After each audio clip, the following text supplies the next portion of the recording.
Our principal has again asked us to prepare a statement for our next faculty meeting. It is to be about how we view our students. She suggested that we discuss our best and worst students. When is this going to end? Come now. It's an honor to be selected to do this. My computer is recording us now. Let's begin. What about the confidentiality of the students we speak about? Before I send what we say to our principal, I will change all the children's names we speak about. What a day I've had. I can't believe some of my kids are so wonderful and some are such dots, so I am primed to discuss my best and worst kids. Me too. I have both Sue and Roger in my history class. Sue is brilliant. Roger is as ignorant as they come. I have them also, but I wouldn't call Sue brilliant and Roger a dud. Sue is brilliant. Such a wonderful mind she has. Any new information I present to her she absorbs like a sponge. And her mind is like a library. She knows so much information about history. Ask her about a person, or a place, or an event, and she can give as good an answer as an encyclopedia. And it's not as if her mind is just a storehouse of information.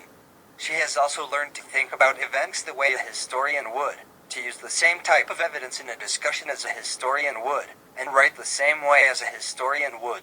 What a beautiful mind. It wouldn't surprise me if she got into Harvard and majored in history. It wouldn't surprise me if she got a doctorate in history and wrote a book about history. What more could you ask for in a student? Lots more, if you ask me.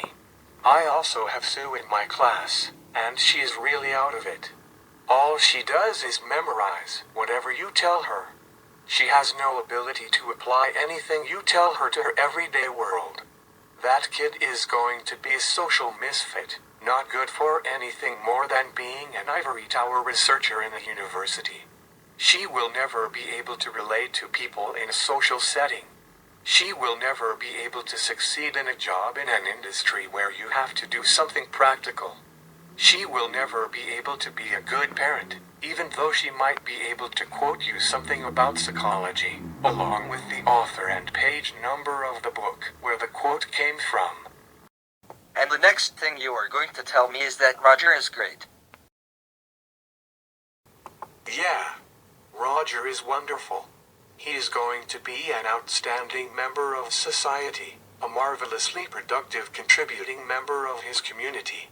He can do anything I ask him to do.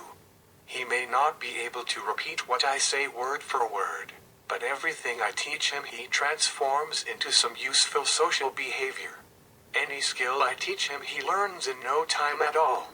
He may not be able to tell you the physics underlying how a computer works, but he can fix computers like no one I have ever seen. And he knows how to use all sorts of business software, like spreadsheets and presentation programs. He can also relate to people beautifully, and that is such an important skill to have on any job. And you should see him with kids. He is going to be a wonderful father. And as a worker in a factory or corporation, you're not going to find anyone better. He will be able to do any job you give him to do. And that is what is really important about kids, that we can help them develop into productive adults who can fit into and contribute to their society and community. They are more than just minds that learn school facts in the hopes of contributing to some ivory tower academic discipline in the future. Roger will be a pillar of respect in his community, an outstanding citizen. Rubbish. That student can't remember anything. He doesn't know the date of any historical events. I wouldn't be surprised if he didn't even know who Andrew Jackson was. He is always asking what this or that has to do with everyday life for his future jobs. Roger will never distinguish himself intellectually. He will be a nothing, because the measure of a person is the extent to which that person has developed his intellect, the degree to which he learned to think in one of the ways valued by our great scholars. I don't see Sue or Roger as being all that great or terrible. My treasure is Maria, and Jim will be the death of me. Maria is really going to help improve our society. She can analyze social problems like no one else I have in my class, and she has such a wonderful intuitive sense of how to intervene in society to improve it and make it a more just place for everyone.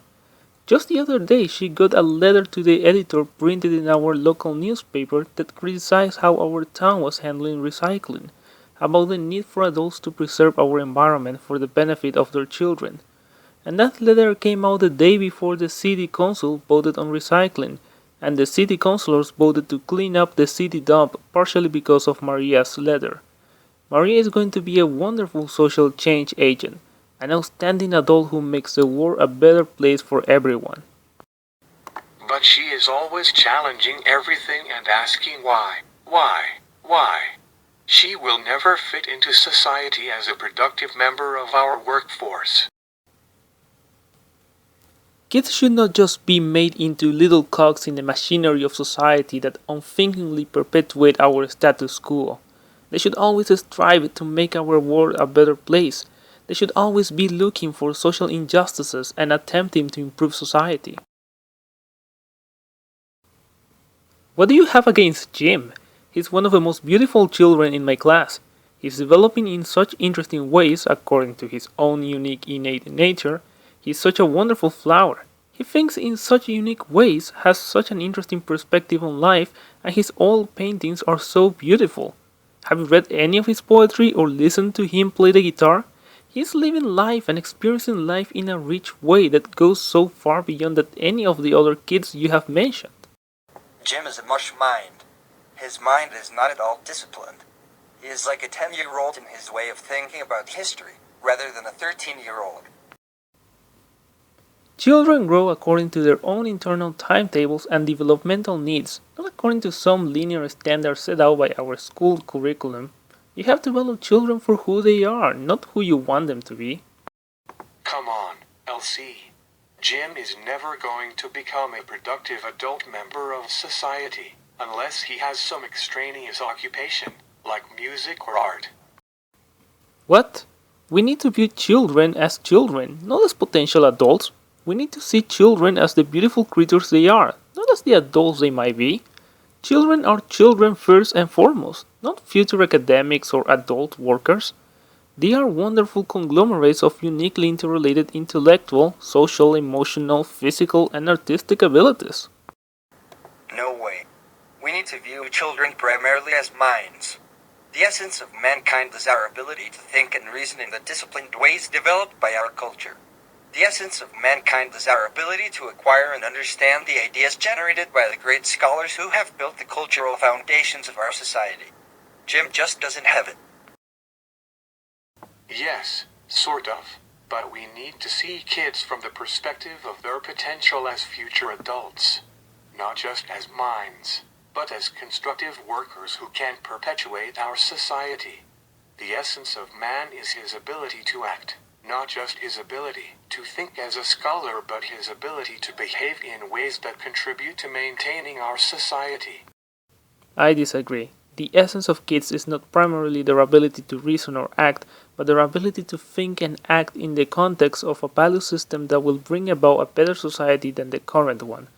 They are potential social change agents, and most of all, we should cherish their ability to develop well thought out value systems that enable them to analyze and challenge our current social assumptions. This is why your flower child Jim will never distinguish himself. He's just into living life from day to day in his comfortable middle class family. He has no vision at all. Maria is my shining star.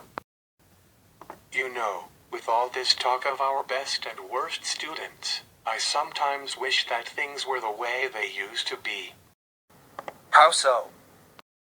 Well, we used to have tracking with 10 different levels, from the smartest to dumbest kids. It was a lot easier to teach then. And when we were finished with them, the kids would go to either a vocational or an academic high school. Well, I would agree with some, but not all of that. I wouldn't agree with any of it. From what I've read, the only children who benefit from tracking are the brightest few kids, whereas if you don't track children according to ability level and instead group children with all different abilities together, then all the children benefit more. Research says that tracking is not good for most children. I disagree. Some children are suited to go to college and some are not. Those who are not should have the chance to go to a vocational school and learn a trade so that they can contribute to society in constructive ways, rather than just flunk out of school and feel like failures the rest of their lives. I am opposed to vocational schools, although I agree with tracking students. I believe that the different tracks should be differentiated by the kid's ability, achievement level, and the speed with which they learn, not by the content of the curriculum.